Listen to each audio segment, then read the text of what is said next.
Losing a teammate, both military and civilian world, happens.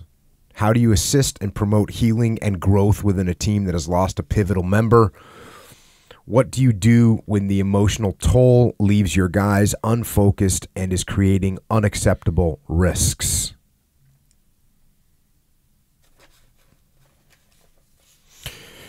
Yeah, I've talked about this before, and I think obviously this can happen. This part of life is death, and people are going to die, and obviously we're all going to they're all going to face it at some time. In a work environment, how do you deal with it?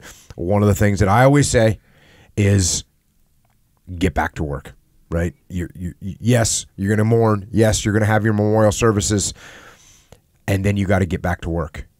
And I think if you give them too much time off, if you let them sit around, they're going to get unfocused. They're going to start thinking about, they're going to start thinking about things that are not good to think about, because we want to mourn, we want to we want to remember, but at the same time, and I say this all the time, we don't want to dwell.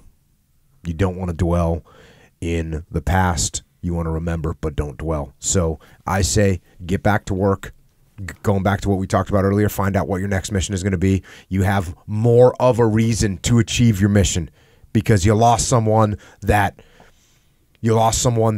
can no longer carry on with their mission. So for them, carry on with your mission. Go forward. Don't dwell in the past.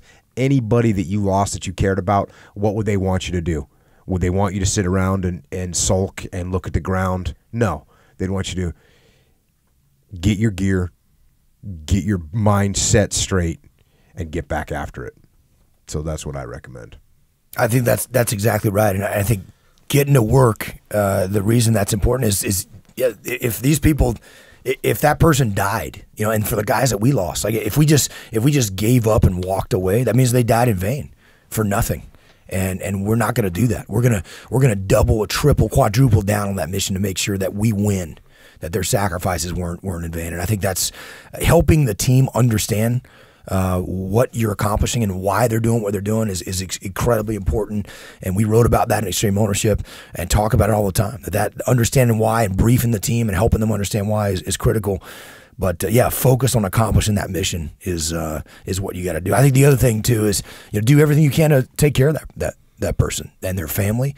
Take care of their family and help them out. And that's an obligation that never goes away, that you're always going to have, and that's extremely important. And something that's helped me through those difficult losses is by serving others and trying to look out for others. And I got to do that even more than I do.